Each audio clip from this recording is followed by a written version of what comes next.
Epstein files इस दुनिया का भयानक सच है जो सभी के सामने आया। हाँ, हमने कॉम्प्रोमाइज देखा जब आपने बिल गेट्स को हिंदुस्तान में बुलाया एक कुख्यात अपराधी एप्स्टीन फाइल्स में। मैडम, पर आपका सहयोगी दल कह रहे हैं कि बीजेपी कॉम्प्रोमाइज नहीं है, मतलब प्रधानमंत्री मोदी कॉम्प्रोमाइज नहीं है। अमीश भाई वो कह रहे खुद में, वो कह रहे हैं एब्स्टीन करने से एब्स्टीन का कर रहे हैं। या नेहरू जी से लेकर इंदिरा जी तक लेकर राजीव जी और सोनिया जी ने क्या क्या कॉम्प्रोमाइज किए पीयूष गोयल ने सामने रख दिए। अमीश भाई मुझे 10 सेकंड दीजिए, मुझे 10 सेकंड दीजिए। आनंद दुबे बोलिए। हमारा सिर्फ ये कहना है कि इस देखिए, एक सेकंड, सावरकर आपके लिए कॉम्प्रोमाइज है, मोदी आपके लिए कॉम्प्रोमाइज है। बेटियों की कल को आप भगत सिंह को भी कॉम्प्रोमाइज बोलेंगे। इस देश के नहीं, कोई मुद्दा नहीं है। नहीं, सुनिए तो एक मिनट। डिबेट में आप कह रहे हैं बैठकर कि एप्स्टीन फाइल्स कोई मुद्दा नहीं है।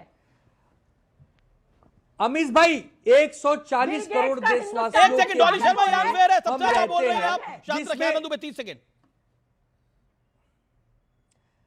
देखिए अमीश भाई, सबसे पहले तो एक सच्चाई समझिए, देश के मुद्दे अलग हैं, विदेश के मुद्दे अलग हैं। इस देश में 140 करोड़ देशवासी जब रहते हैं, 130 करोड़ को यह पता ही नहीं कि एप्स्टीन कौन है। वो मर चुका है, उसकी कौन सी फाइल है, उस फाइल में 5 करोड़ लोगों के नाम है। हमें क्या लेना देना। देश के मुद्दे पे बात करो।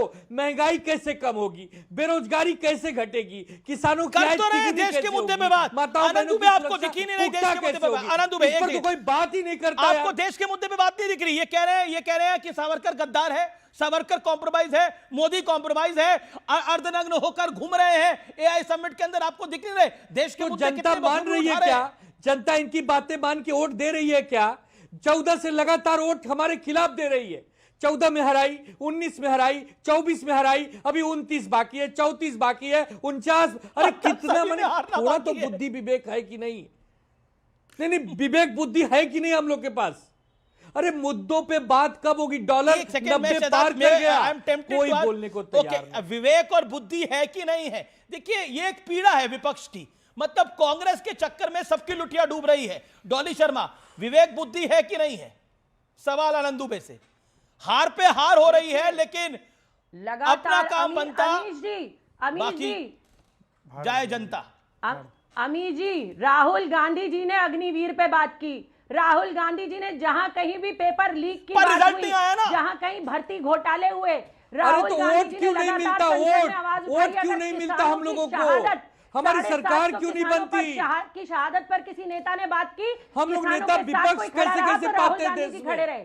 आप कौन सी बातें कर रहे हैं? डॉलर, जब डॉलर की बात आती है तो सबसे पहले कांग्रेस पार्टी खड़े होकर आनंद दुबे भी कुछ कहना चाह रहे हैं, फिर मैं शहजाद को लेकर आता हूं। डॉली शर्मा का ऑडियो डाउन। आनंद दुबे सब कुछ कर रहा है, ये कह रहे हैं राहुल जी सब कुछ कर रहे हैं, तब भी सरकार नहीं आ पा रही सब कुछ करके। नहीं अमीश भाई, हम यही कह रहे हैं कि हम बार बार सब कुछ कर रहे हैं, बट वोट नहीं मिल रहा है, हम बहुमत पे नहीं आ रहे हैं। और कभी कभी तो नेता प्रतिपक्ष नहीं बन पा रहे हैं, कितने राज्यों में और कितने देशों में।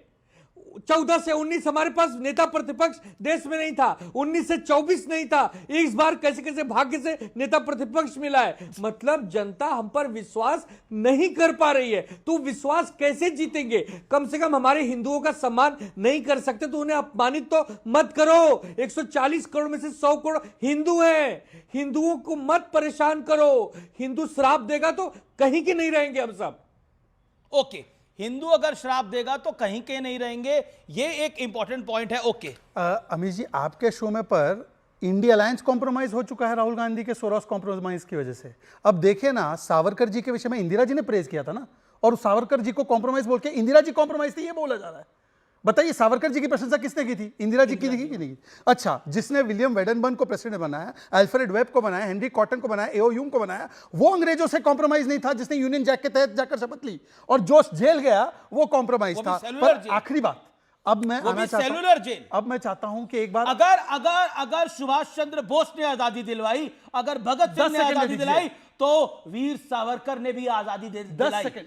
मतलब इसी देश में हो सकता है सावरकर जैसे योद्धा को कोई गद्दार कहे कॉम्प्रोमाइज। पर अमीश जी 10 सेकंड दे दीजिए, अभी एक गेम चेंजर आने वाला है। फैक्ट। जी मैं स्वर्गीय बाला साहब ठाकरे जी को शायद आनंद जी जितना मानते उतना ही मैं मानता हूं। आनंद जी, स्वर्गीय बाला साहब ठाकरे एडवीना ने नेहरू को कॉम्प्रोमाइज करके पार्टीशन कराया।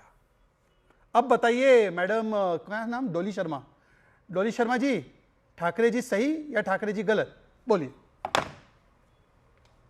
आनंद जी का तो स्टैंड पता है हमको। ट्रंप का हिंदुस्तान पर अरे 18% टैरिफ लगाना, वो यूएस भारत सुप्रीम का कोर्ट ने स्टे कर अमेरिका दिया पर है। 0% आप झूठ टैरिफ फैलाना लगाना, बंद कीजिए। अभी भी आपने बोला 18% एंड 0%, आपको कोई अंदाजा ही नहीं है कि वहां पे स्टे लगने के बाद सब पे 15% है, इसका मतलब इफेक्टिवली 0% है। पर ये देखिए ना, ये आधी अधूरी व्हाट्सएप का जानकारी लेकर आते हैं आपका। मुझे लगता है आपका मीडिया डिपार्टमेंट कॉम्प्रोमाइज जवाब है। दीजिए। मुझे लगता है मीडिया डिपार्टमेंट कॉम्प्रोमाइज है। एडवीना ने कॉम्प्रोमाइज किया नेहरू को। This has been said by Bala Saheb Thackeray ji, जो हमारे लिए भगवान की तरह है। आनंद जी गलत बोला बाला साहेब जी ने। आनंद जी बाला साहेब ने गलत बोला क्या? आनंद जी बाला साहेब गलत थे क्या? Tariff on India and 0% tariff on Anand ji, बाला यूएस। साहब कभी compromise गलत मत नहीं होइए। थे। शहजाद भाई आप जानते हो क्या? आप जानते हो बाला साहब 0% कभी टैरिफ गलत ऑन नहीं थे। उनकी देखिए, बेबाक का पूरी बाला दुनिया साहब कभी घायल गलत रहा नहीं है। थे। वो क्या क्या बोले हैं वो सबको पता है। तो मतलब एडवीना से कॉम्प्रोमाइज थे नेहरू जी।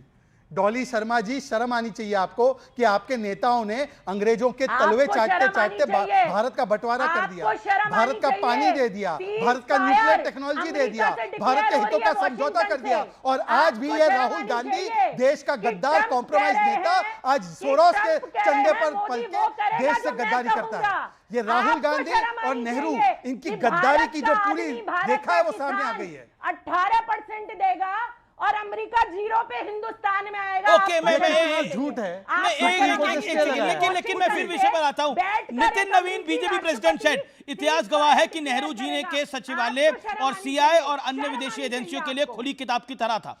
अब आते हैं इंदिरा गांधी जी पर। शिमला समझौते पर 93,000 सैनिकों को बिना पीओ के लिए छोड़ देना किस कॉम्प्रोमाइज मिशन के तहत किया गया? राजीव गांधी के कॉम्प्रोमाइज मिशन को देखेंगे तो बोफर्स घोटाले में स्वीडिश जांच को रोकते हुए अपने मित्र क्वात्रोची को बचाने का प्रयास किया गया। कुल मिलाकर क्या आपको लगता है, जब आप कॉम्प्रोमाइज प्राइम मिनिस्टर बोलते हैं, जब Congress party compromise prime minister बोलती है, तो कहीं ना कहीं कांग्रेस की कॉम्प्रोमाइज फाइल खुल जाती हैं और एक्सपोज हो जाती हैं? अमीक जमई मेरे साथ हैं। अमीक जमई, आपको भी ऐसा लगता है कि वीर सावरकर जो थे वो कॉम्प्रोमाइज थे और सावरकर की तरह ही मोदी भी कॉम्प्रोमाइज है? देखिए अमीश भाई, मुझे आप थोड़ा सा समय दीजिए, आपने लंबा समय दिया लोगों को। प्रधानमंत्री मोदी जी की जो इमेज खराब हुई है, भारतीय जनता पार्टी की जो इमेज खराब हुई है, हिरेन जोशी से लेकर अगर ऐपको का दोबारा इनका करार हो जाए ना, इमेज मेकिंग का, उस इमेज को दुनिया की कोई ताकत अब बचा नहीं सकती है। देखिए मुद्दे दो थे। प्रधानमंत्री जी को पार्लियामेंट में आना था, कहना था राहुल गांधी जी मैंने 45 लाख करोड़ की जो डील करी है कृषि के मामले के क्षेत्र में, उसकी डील की बारीकियां ये हैं, इससे देश की ये तरक्की होगी। क्या बुरा हो जाता? वो कहते हैं कि देखो F3 फाइल में जो मेरा नाम है, अंबानी जी का जो नाम आ रहा है, हरदीप पुरी जी का जो नाम आ रहा है, हरदीप पुरी के परिवार का एक नाम आ रहा है, मैं नाम नहीं लेना चाहता हूं, हरदीप पुरी का जो नाम आ रहा है, ताकि कुछ और ही बोल के कितने लाख करोड़ जेफरी एप्स्टीन ने उस कंपनी में भिजवाए, ये कौन सा रिश्ता है, क्या है, मैं नहीं जानता हूं। जेफरी एप्स्टीन जैसा दुनिया का बदनाम आदमी हमारे देश के प्रधानमंत्री से नाम जुड़ता हो, डायरेक्टली इनडायरेक्टली नहीं जुड़ रहा।